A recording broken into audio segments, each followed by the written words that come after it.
Hey guys, it's me Shinu Salam. അപ്പോൾ as usual ride തന്നെയാണ്. നമ്മുടെ ട്രിപ്പ് എസ്കേപ്പിൻ്റെ ക്യാമ്പിങ്ങിന് പോകണതാണ്. വട്ടവടയിലാണ് ഈ വട്ടം. ഓൾമോസ്റ്റ് നമ്മൾ ചെക്ക് പോസ്റ്റ് എത്താറായിട്ടുണ്ട്. Vattavada check post എത്താറായിട്ടുണ്ട്.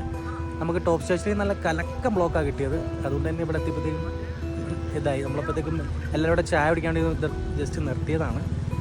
അപ്പോൾ എൻ്റെ ബാക്കിൽ കാണുന്ന വ്യൂ ഉണ്ടോ നിങ്ങൾ? അതുപോലെ നമുക്ക് ആനേനെ കാണാൻ പറ്റിയിട്ടുണ്ട്. അതുപോലെ നൈസ് കുറച്ച് ഷോർട്സും എടുത്തിട്ടുണ്ട്. അപ്പോൾ നമുക്ക് കാണാം.